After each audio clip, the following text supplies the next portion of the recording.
গঠনাৰ যি পৰিচালনা সমিতি, সেই পৰিচালনা সমিতিৰ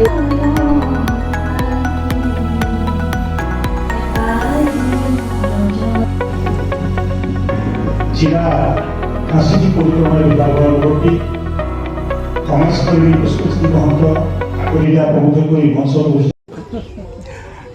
অসম চৰকাৰে আজি বিগত এইটো চতুৰ্থ বৰ্ষ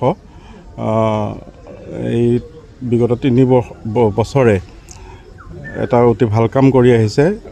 অসমৰ গ্ৰামীণ অঞ্চলৰ প্ৰতিভাসমূহক বিকশিত কৰাবৰ কাৰণে গ্ৰীষ্মকালীন যি সাংস্কৃতিক প্ৰশিক্ষণৰ কাৰ্যসূচী হাতত লৈছে, সেই অনুসৰি এইবাৰ কলিয়াবৰত আমাৰ আধুনিক নৃত্য আৰু সুধাকণ্ঠ ডক্টৰ ভূপেন হাজৰিকাৰ যিহেতু জন্ম 100 বৰ্ষ চলি আছে, চৰকাৰেও গুৰুত্ব দিছে। গতিকে ডক্টৰ ভূপেন হাজৰিকা দেৱৰ গীতৰ ওপৰত কৰ্মশালা অনুষ্ঠিত হ'ব আৰু ফ্ৰেণ্ডশ্বিপ ক্লাব জখলাবন্ধাই নৃত্যৰ ভাগটো কৰিব ষ্টেডিয়ামত।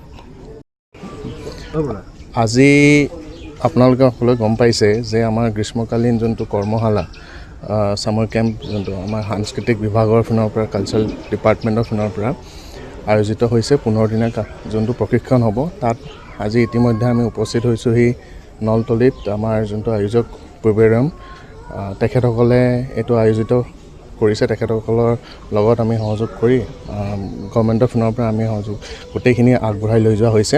আৰু ইয়াত আমি দেখা পাইছোঁ, ইয়াত ভূপেন্দ্ৰ সংগীতৰ যিখিনি কৰ্মশালা কৰা হ'ব, তাত শিক্ষাৰ্থীসকলো আহিছে।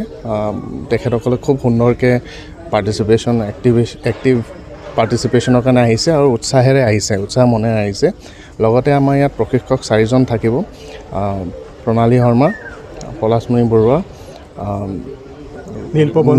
নীলপৱন বৰা, তনুশ্ৰী দাস। চ' সকলোৱে ইয়াত উপস্থিত থাকিব। তেখেতসকলে পূৰ্ণ সহযোগিতা কৰিব আৰু আমি আশাবাদী যে ইয়াৰ পৰা ডেফিনেটলি কিবা নহ'লে কিবা শিকিব পাৰিব শিক্ষাৰ্থীসকলে।